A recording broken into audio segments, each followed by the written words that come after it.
জাতিসংঘ মহাসচিব বিএনপি মহাসচিব মির্জা ফখরুল ইসলাম আলমগীরের সঙ্গে হ্যান্ডশেক করছেন এবং তার পিছনে দাঁড়িয়ে আছেন বিএনপির স্থায়ী কমিটির সদস্য সালাউদ্দিন আহমেদ এবং পিছনে রয়েছেন আবদুল্লাহ মোহাম্মদ তাহের, জামায়াতের নায়েবে আমির এবং মিয়া গোলাম পরোয়ার, তারপরে এবি পার্টির নেতারা রয়েছেন। এখানে রাজনৈতিক নেতৃবৃন্দরা কিন্তু গিয়েছেন এবং এই যে আজকের যে অনুষ্ঠানটি ছিল যে কনসেনসাস কমিশন, জাতীয় ঐকমত্য কমিশনের সঙ্গে, সেই কমিশনের কিন্তু শুধুমাত্র কমিশনের লোক যারা ছিলেন যে হচ্ছে ডক্টর আলী রিয়াজের নেতৃত্বাধীন কমিশনের লোকজন ছাড়াও কিন্তু রাজনৈতিক দলের নেতৃবৃন্দরা সেখানে গিয়েছেন। এটা পূর্ব ঘোষিত ছিল না, পূর্ব ঘোষিত ছিল যে কমিশনের সঙ্গেই বৈঠকটা হবে এবং রিফর্ম নিয়ে, বাংলাদেশের রাজনৈতিক রিফর্ম নিয়ে, অগ্রগতি নিয়ে তিনি আলোচনা শুনবেন, এর মতামত শুনবেন এবং তার মতামতগুলো দেবেন। কিন্তু সেই জায়গায় পরবর্তীতে আমরা যেটি দেখলাম যে রাজনৈতিক দলকে ইনক্লুড করা হয়েছে, যেটি পূর্ব নির্ধারিত ছিল না, এবং সেই জায়গায় জামায়াত, বিএনপি, এবি পার্টি এবং নতুন যে নবগঠিত রাজনৈতিক দল স্টুডেন্টদের সেই নাগরিক পার্টি,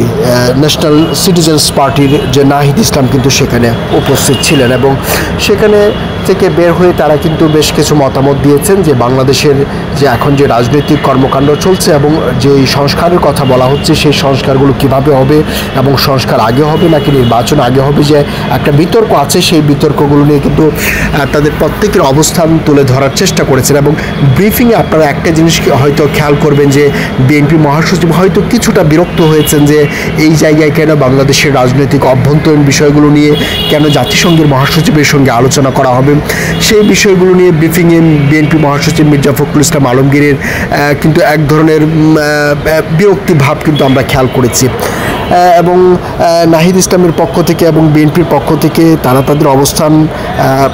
তুলে ধরেছেন যে এনসিপি বরাবরই যেটা মনে করে যে আগের সংস্কারগুলো হওয়া উচিত এবং এখন যেই সরকার আছে সেই সরকারি সংস্কারের যে মৌলিক যে সংস্কার দেশের প্রয়োজন, সেই সংস্কারের মৌলিক কাজগুলো করতে পারবেন। আর বিএনপির তরফ থেকে বরাবরের মতোই নির্বাচনের উপর গুরুত্ব দেওয়া হয়েছে এবং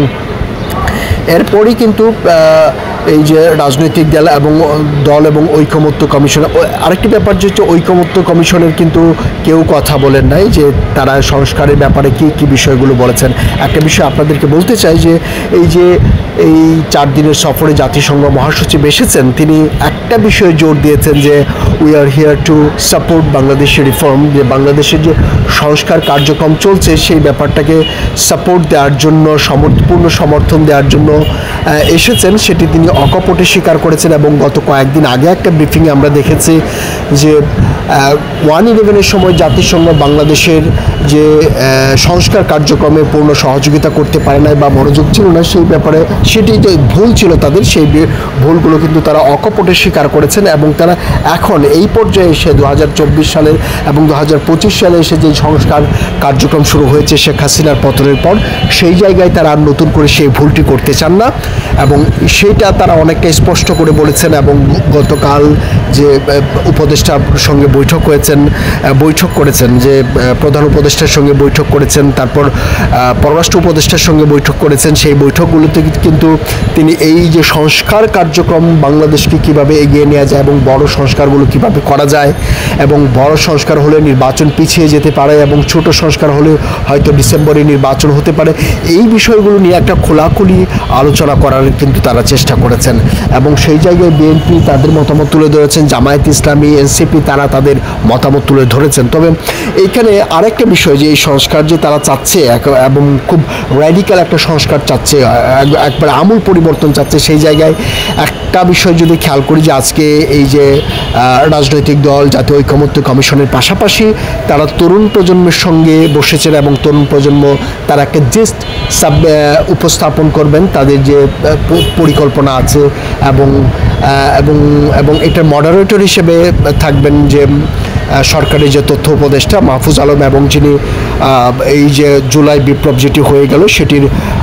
ফ্রন্টলাইনারদের একজন, তিনি কিন্তু সেটার সঞ্চালনা করবেন। সেই জায়গায় কিন্তু বলা যায় যে এনসিপির যে সমস্ত চাওয়া পাওয়া রয়েছে,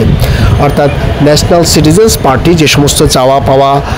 যে সমস্ত কথাবার্তা জাতিসংঘ মহাসচিবের কাছে তুলে ধরেছেন, এরই একটা মানে বিস্তারিত ধারণা হয়তো দেয়া হতে পারে যে